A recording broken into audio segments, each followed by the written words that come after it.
Well, good morning and welcome to this absolutely beautiful location out here at the lake.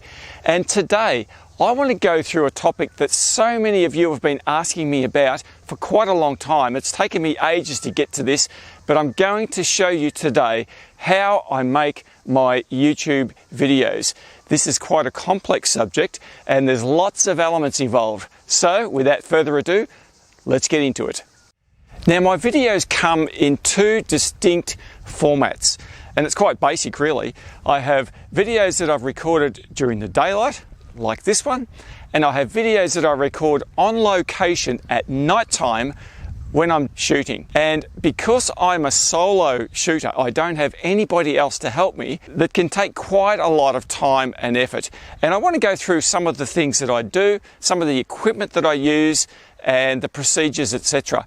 And so let's do that now here. Firstly, I want to talk about how I go about shooting my normal daytime videos, such as this one. So I think one of the first things that I need to discuss is my philosophy regarding telling a story. So these videos, like most videos with regard to landscape photography, are about telling a story, how we begin, how we shoot, etc., and how we finish. And my videos are no different to that.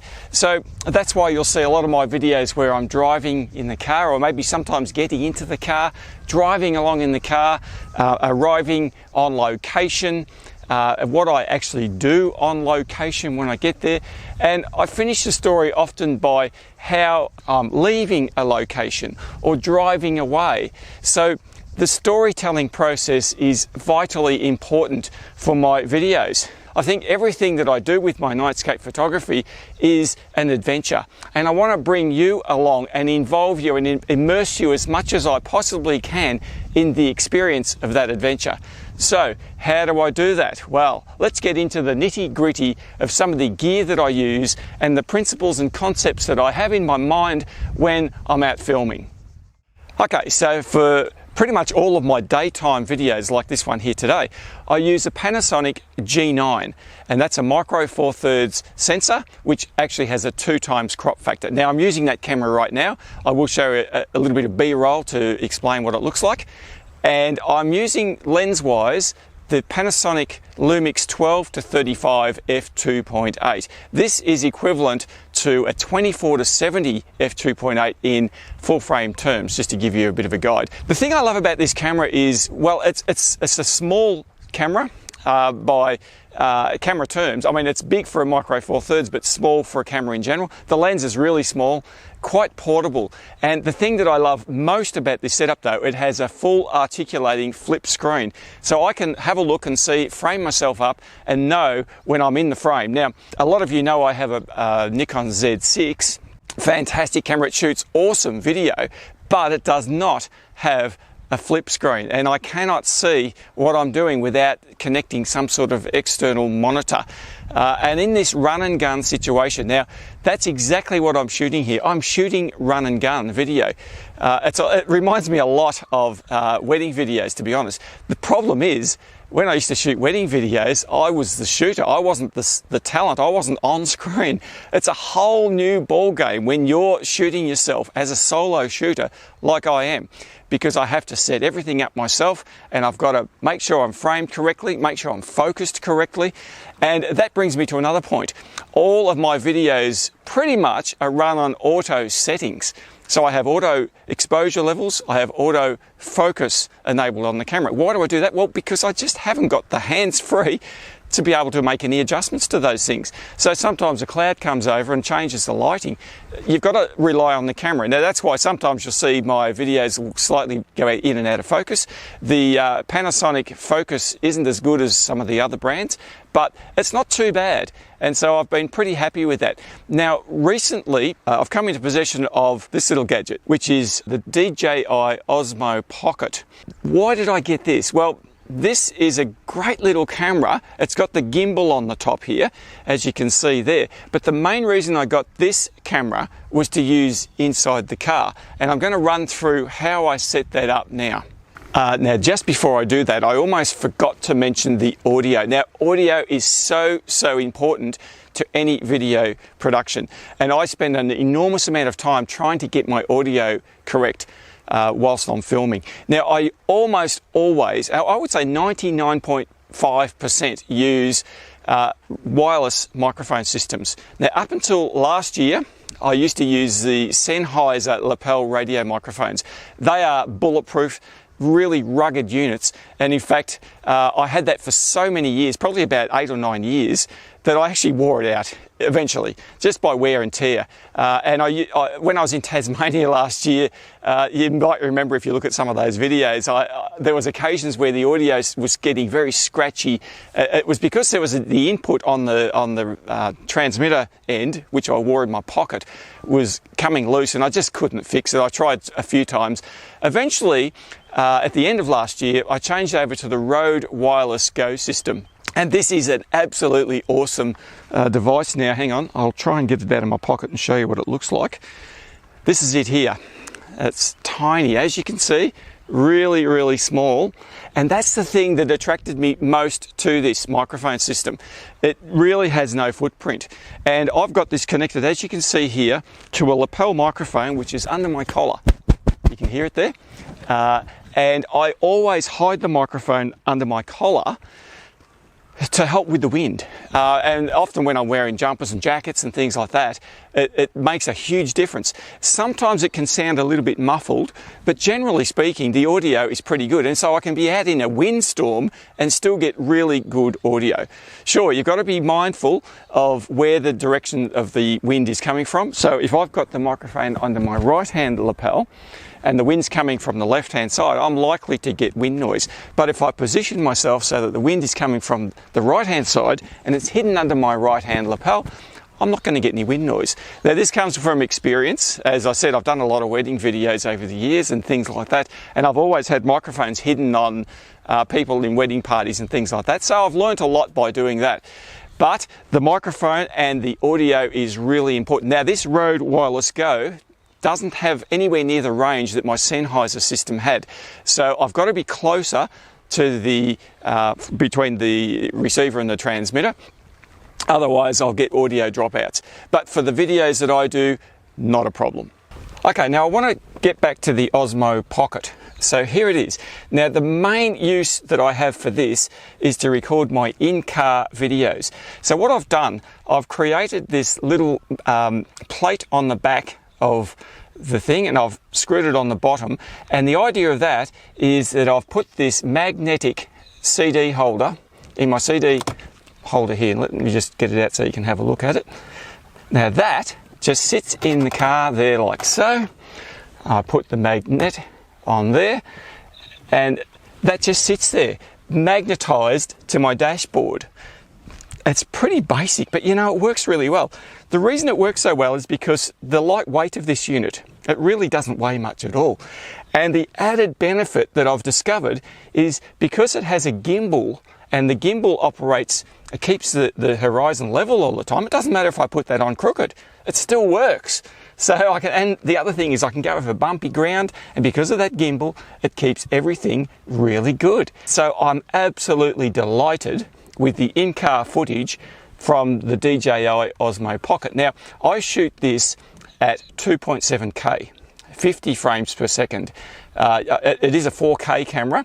And by the way, I don't shoot my videos in 4K. On my G9, I shoot those in 1080. So the reason I shoot this at 2.7 is because I've been quite impressed with the DJI 2.7K files at 50 frames per second.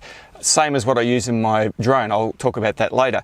And the files aren't too big. Found them to be a little bit better quality than the 1080.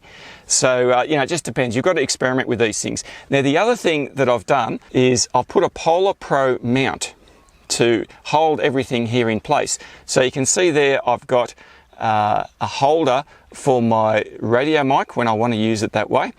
I've also got a radio mic, the DJI microphone adapter here, so I can plug my wireless Goes into that, and the whole thing works really well. The other thing with this mounting, because it's got a thread on the side there, I can actually put this suction mount, and I'll just put it on now for you and show you.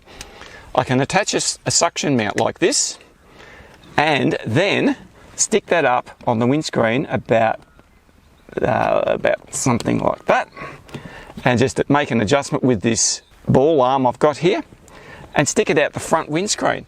And that's how I'm shooting my driving footage of the road. Now, it would be great if I could just turn it around here on the dashboard on this CD mount, but it's not high enough. The dashboard's in the way. So I decided this would be a better option. Once again, it's out of the way. It's not in my line of sight, right over against the pillar here, and it works really well.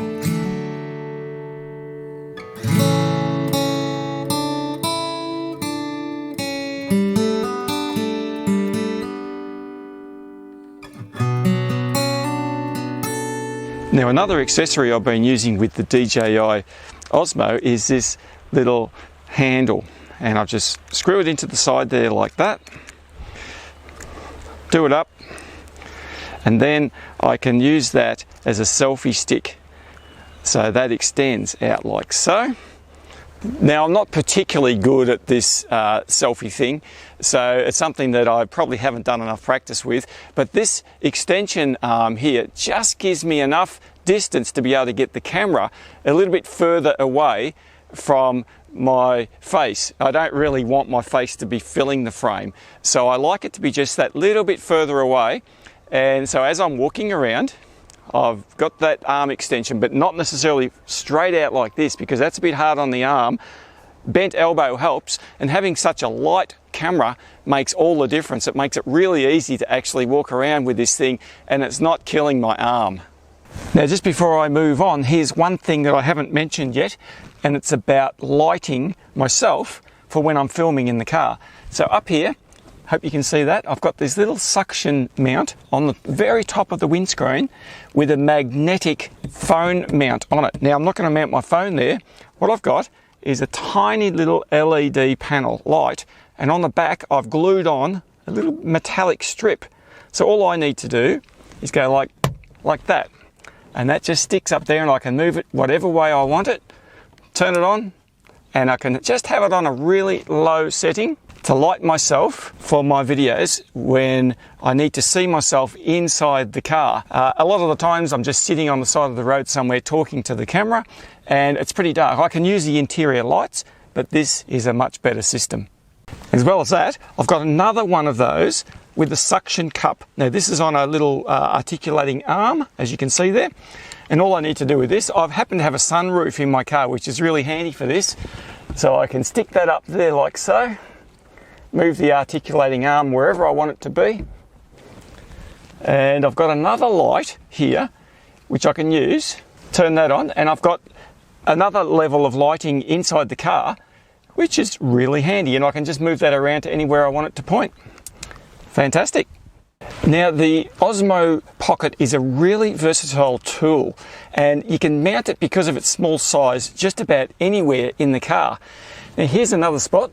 You can see here the Osmo sitting on a tripod facing forward, and a lot of times I will be driving the car. I need a camera there. Now, I used to use my mirrorless camera there, but it was too heavy on the tripod, and every time you went around bumpy ground or went around corners, it would potentially move on the tripod. This thing is as solid as a rock. The other advantage is, even though the tripod may not necessarily be totally rigid, the gimbal on the Osmo takes up any of the movement. You wouldn't even know that it's been moving. It's an absolutely fantastic little gadget for that. Okay, so you can see that all of the tools I'm using are helping me to actually convey the story of what I'm doing. One of the other tools that I find very important to help me do that is this. This is my drone, and I guess I'm one of those little boys at heart, and I just love flying this thing. I used to have model aeroplanes when I was a kid, and this is so much easier to fly than the model planes I had, and it's so much more fun, and you can take photos, you can do videos, you can do everything with it. This is the Mavic 2 Pro, and you'll know from watching my videos I do an enormous lot of drone footage, and the reason I do that is to help capture the mood and particularly time passing in my videos, and that combined with music. Now, I haven't talked very much about music selection, but music is so important. It conveys emotion and helps the vision travel. and it keeps pace with the vision. And so the music combined with the footage, and particularly the aerial footage that I get from this little beauty, I mean, I just love that. Now, yeah, it takes a fair bit of time to set all this stuff up, to get the drone up in the air. If the weather conditions are wrong, well, I don't even bother. Having said that, I've had this baby up in some pretty high winds, and it has done a tremendous job. Now, one of the key features that I use, remember, I'm a solo shooter. I don't have anybody else helping me, and yet I managed to capture a lot of footage of myself walking around or doing things from above with the drone. So I use the follow me modes and the active track, which is absolutely excellent in this drone. And the thing that I use quite often, as you already have seen, is the follow mode of the car. So I can be driving along at a reasonable speed and this thing will keep up.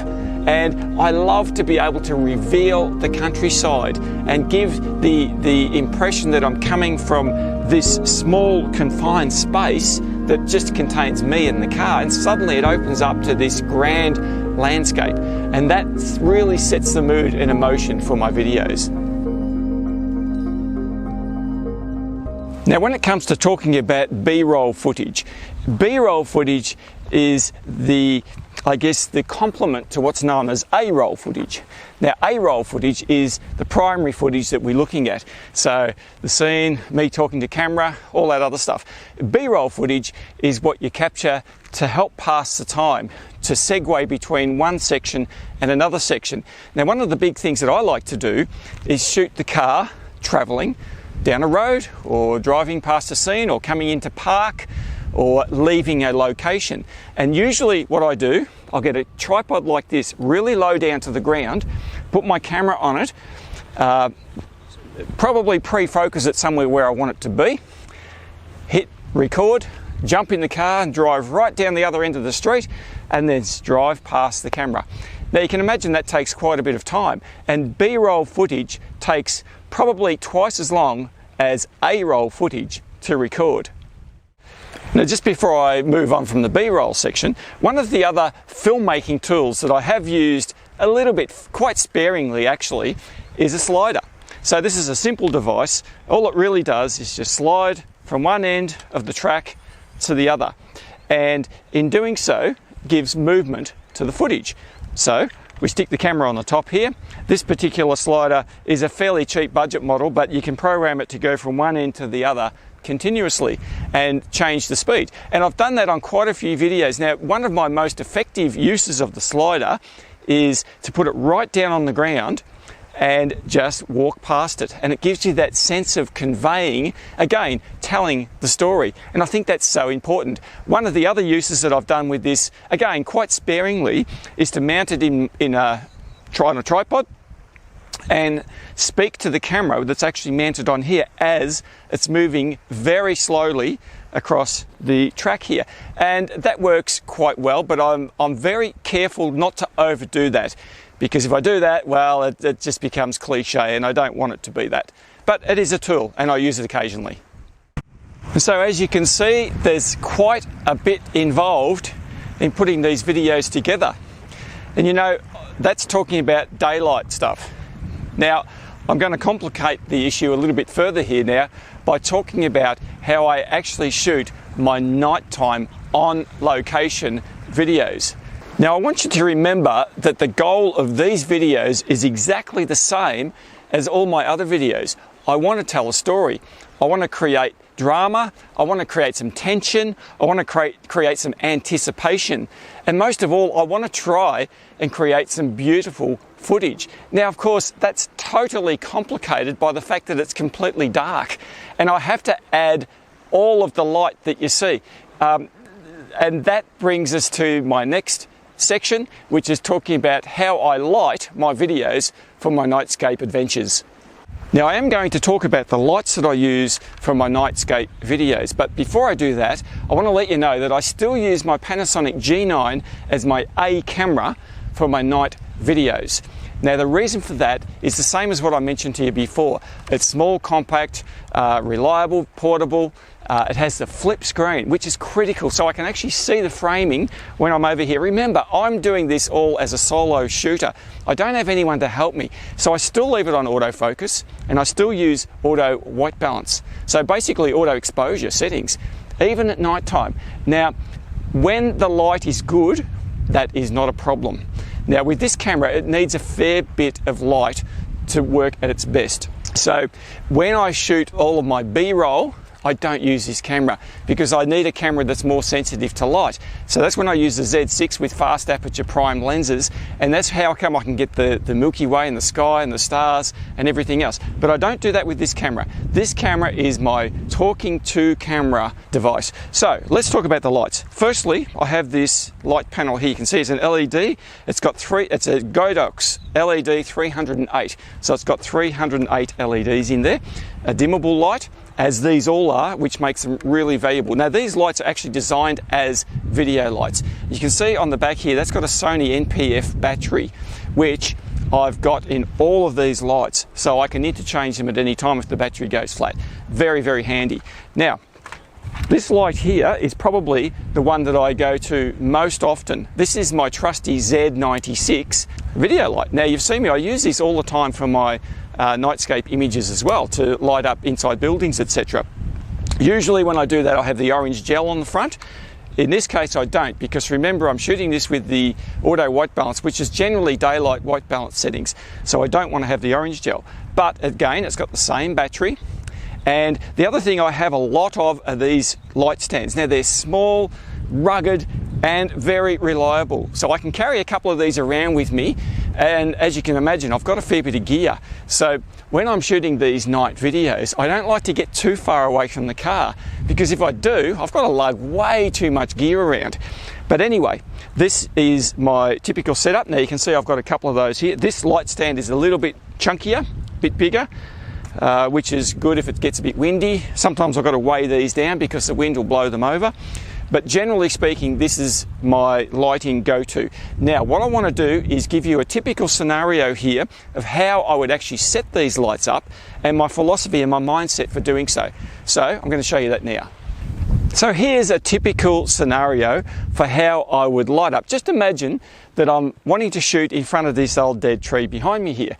And so I want to, how am I going to light this up so that I can get a bit of an environmental space awareness, but also be able to see myself.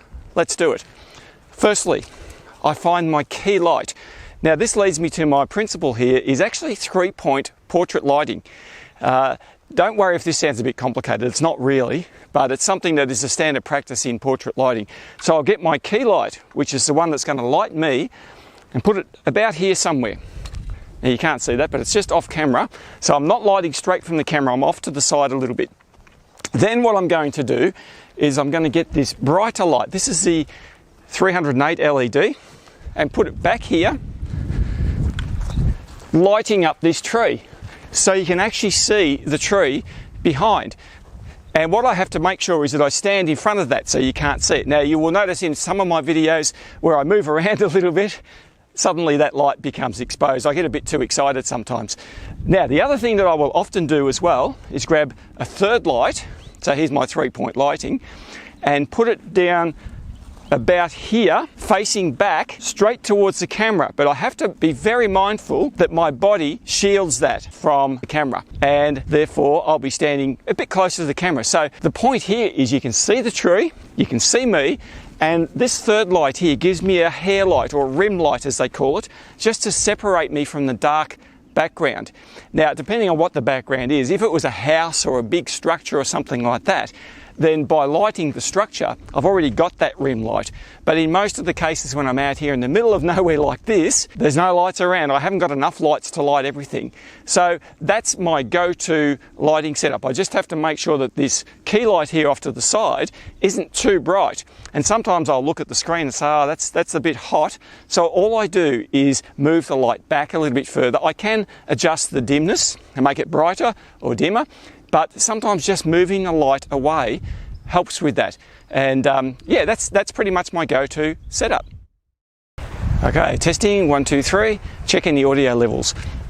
Actually, I've only just thrown this in to illustrate my point, because I've been caught out so many times when I've tried to record something and there's no audio for one reason or another. Maybe I haven't got the mic turned on or it's not plugged in. On my LCD screen, I've got audio bars showing, and I always check for audio every single time. So as you can no doubt imagine, it takes quite a long time to record these videos. And when I'm out on a night shoot and also recording video, it takes literally hours. And I can tell you now that it takes twice as long to record a video as it does to actually shoot Nightscape images. And when I do both at the same time, well, sometimes I need pretty much a whole night just to get that done. And that's the philosophy behind me often coming back to the location of a shoot after I've actually already done the shoot to record the video. There's a number of benefits. One, I can do it in the daylight, so it's easier to show you the environment of where it is. And two, it's just less pressure on me to actually do everything in one time and one night. So it's, as you can see, without having to use the lights and everything else, it's a lot easier to shoot the video. Anyway, that brings me to the conclusion of this video. I know there's a lot of detail in there, and I've probably skipped over some of the details, and you're thinking, how does he do that? I'm always happy to answer any questions you might have about anything on this video, or in fact any of my videos on my channel. So anyway, I'm looking forward to seeing you next week when I have some more hopefully awesome Nightscape images content for you. So I'll look forward to seeing you then.